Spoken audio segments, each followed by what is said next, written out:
ওর সরিটা enough, ওর রিয়েলাইজেশনটা enough, এবং ওর জন্য আমি আবার আরেকটা বলেছিলাম যে ও পৃথিবীর আর কারোর সাথেই এরকম কষ্ট দিতে পারবে না আমাকে যেরকম কষ্ট দিয়েছে। এটাও সে রাজি হয়েছে না? গাইস, দেশে তো আবার নতুন করে মামুন লায়লার সার্কাস শুরু হয়ে গেছে। তা হয়েছেটা কি শুনি? না, তেমন কিছু হয় নাই, তবে আজকে সার্কাস দেখবো না, সার্কাসের নিচের কমেন্ট গুলো দেখবো। ক্রাইম পেট্রোলে দেখেছিলাম এরকম শিশু নির্যাতন নিজের চাহিদা মেটানোর জন্য অল্প বয়সী ছেলেদের ব্যবহার করা। বাংলাদেশে তার বাস্তব রূপ দেখলাম লালার কারণে, কিন্তু আফসোস এদেশের আইনে এর সঠিক বিচার নেই। শেষ পরিণতি লাইলার কি হবে সেটাই শুধু দেখার বিষয়। ভাই, শেষ পরিণতিতে লাইলার কি হবে সেটা বলতে পারবো না, কিন্তু মামনের মনে হয় বগা কাটার মতো বগা থাকবো না। কামাল হোসেন ভাই লিখেছেন, এবার টুনটুনিটা কাটবে লাইলা আপা।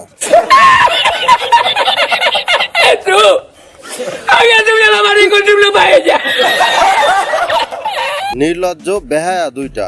লালা একজন মহিলা মানুষ, এতটা বেহায়া হয় কি করে? জানি না।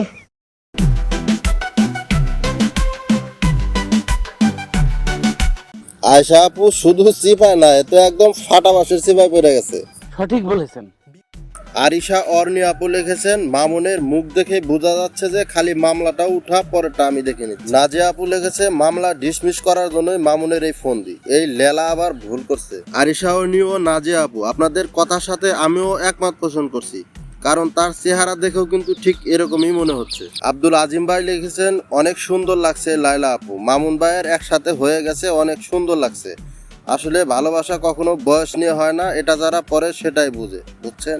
আপনাদের মতো এই পাগল ভক্তদের জন্য আজকে তাদের এই অবস্থা, আর আমাদের এই দিনগুলো দেখতে হচ্ছে। এটা হাস্যকর এই দেশের জনগণের জন্য হাস্যকর। বিডি মতিন মিয়া ভাই, তোরা দেশে থাক, বরং আমরা উগান্ডা চলে যাই। মতিন ভাই, উগান্ডা যাওয়ার সময় একটা টিকিট বেশি করে কাটেন, আমিও যেতে চাই আপনার সাথে। ছোট স্বপ্ন ভাই লিখেছেন, জাতি আজ নিরুপায়। শুধু নিরুপায় না, জাতির পিঠ আজকে দেওয়ালে ঠেকে গেছে। ভদ্র হারামি ভাই লিখেছেন, একজন মা তার হারিয়ে যাওয়া সন্তানকে খুঁজে পেল।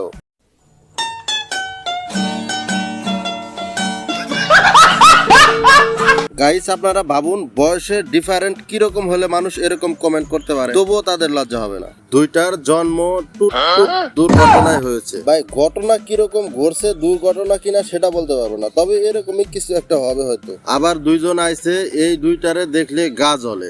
শারমিন সুলতানা আপু লিখেছিলেন, তারেক ভাই এন্টারটেইনমেন্ট, শালা আসলেই তোর লজ্জা শরম বলতে কিচ্ছু নেই রে। এসএইচ রোকন ভাই লিখেছেন, গালি আমাকে বারবার জিজ্ঞেস করতেছে, may I come in sir? Ramzan মাস চলতেছে ভাই, গালি ডালি দিয়ে না, রোজা কিন্তু হালকা হয়ে যাবে। তাহমিনা ঋতু আপা লিখেছেন, এত জায়গায় ঠাডা পড়ে, এগুলোর উপরে পড়তে পারে না দু একটা? আপামনি, ঠাডা যদি তাদের উপরে না পড়ে, তাহলে দুই চারটা ঠাডা যদি থাকে আপনার হাতে, তাহলে তার উপরে গিয়ে ফালান। এমডি কাউসার মিয়া লিখেছেন, এই দুইটারে আইনের আওতায় আনা হোক এবং দেশ থেকে বিতাড়িত করলে আরো অনেক ভালো। জুমারাস ডায়েরি আপু লিখেছেন, আপনারা সব পাবলিশ করেন, একসাথে লিভ টুগেদার করার সময় রাতে কিতা করেন তাও শেয়ার করেন, প্রচুর ভিউ হবে। গাইস, আপামনি কি নটি আমেরিকার দিকে ইঙ্গিত দিল নাকি? শতানার বাচ্চা চরিত্রহীন। আমাদের এক ব্লগার ভাই লিখেছেন, যা বুঝলাম বাংলাদেশে 4টা লজ্জার ভ্যাকসিন জরুরি লাগবে, লায়লা মামুন, বর্ষা আপা আর হলুদ সাংঘাতিক ভাইদের জন্য। নাহিদ ভাই চলেন, এটার জন্য আমরা ডক্টর ইউনূসের কাছে আবেদন করি। সৈতি সাহা আপা লিখেছেন, কত মানুষের মরণ হয়, তোদের হয় না কেন? আপু, আজরাইল মনে হয় এদের বাড়ি চিনে না।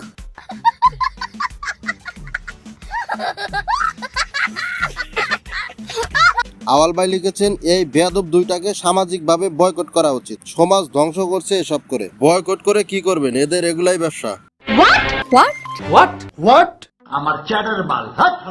খালেদা রহমান আপা লিখেছেন, আল্লাহ এদের থেকে মুক্তি দাও প্লিজ। আপু, এদের থেকে মুক্তি পেতে হলে আজরাইলের সাথে দেখা করতে হবে। আমাদের দেবদ্রিতা আফা লিখেছেন, জন্মের সময় এদের লজ্জার নারী চোখে ছোঁয়ায়নি, 2 দিন পর পর এদের শুধু নাট। আবুল কাসেম আকন্দ ভাই লিখেছেন, দুইটাই চরিত্রহীন এবং খবিশ। শুধু চরিত্রহীন আর খবিশ না, যদি এর থেকে বেশি কিছু থেকে থাকে, এগুলা হচ্ছে তারা।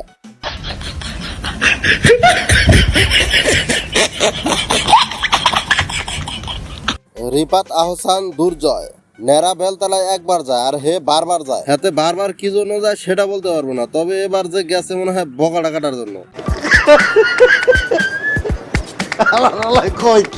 তুফা আফা লিখেছেন, এরা দুজনই নির্লজ্জ বেহায়া, এদের এগুলা দেখতে দেখতে নিজেরা কেমন যেন মানসিক রোগী হয়ে যাচ্ছে। আপামনি বেশি সমস্যা মনে হলে চলেন আমরা সবাই পাবনা যায় ভর্তি হই। আয়শা সিদ্দিকা আপু লিখেছেন, মামুন্না এই বুইরা মহিলার চিপায় পরে বড় ঝামেলায় আছে বেচারা মামুন্না। সাইদুর রহমান, 100 কোটি টাকার মামলা দেওয়ার ভয় দেখিয়ে ছেলেটাকে আবারও জিম্মি করছে বেহায়া মহিলা। সরকারের থেকে লজ্জার ভ্যাকসিনের জন্য আকর্ষণ করছি। আপু আকর্ষণ হবে না, আবেদন হবে, আবেদন। নুরুজ্জামান আব্দুল সুবহান ভাই লিখেছেন, মার্কিন প্রেসিডেন্ট ডোনাল্ড ট্রাম্পের সামনে এতগুলা মাইক্রোফোন থাকে না। বোকাচোদা ইউটিউবারদের কাজ না থাকলে যা হয় আর কি। সর্বনাশ। মোহাম্মদ সাইফুল ভাই লিখেছেন, ভাই ওর হোয়াটসঅ্যাপ নাম্বারটা দিয়েন তো, কমেন্টে গালি দিলে আত্মীয় স্বজন দেখে। ভাই রোজা রমজানের মাস, গালি গালাস একটু সাবধানে করেন, রোজা কিন্তু হালকা হয়ে যাবে। ইমন হোসেন, হেতেরা নিজেরা ভাবে সেলিব্রিটি, আমরা ভাবি নাউজুবিল্লাহ। खत्म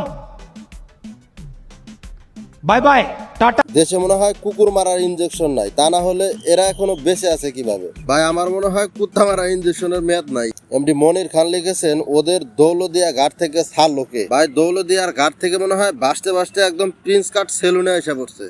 মিউজিক।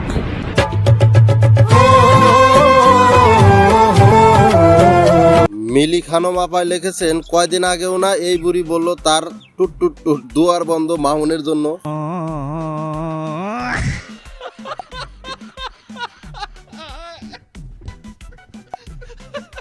আপামনি কি দোকানের শাটারের কথা বললেন নাকি অন্য কিছু মিন করলেন? আয়ান ইসলাম 0.5, লায়লাকে ছাড়া মামুনের রুটি ভিজে না, বুঝতে হবে ব্যাপার। ভাই এটা কোনো কথা কইলেন? আশেপাশে কি রুটি ভিজানের মতো মালের অভাব পড়ছে নি? রাকিব হোসেন ভাই লিখেছেন, বাচ্চাদের ধইরা গুয়ার ভিতর গরম ডিম ঢুকাইতে হবে। ভাই চলেন আমরা সবাই একদিন যায় তারে ডিম থেরাপি দিয়ে আসি। সো গাইস, আজকের ভিডিও এ পর্যন্তই, দেখা হবে পরবর্তী কোনো ভিডিওতে। সে পর্যন্ত সবাই ভালো থাকুন, অন্যকে ভালো রাখুন। আল্লাহ হাফেজ।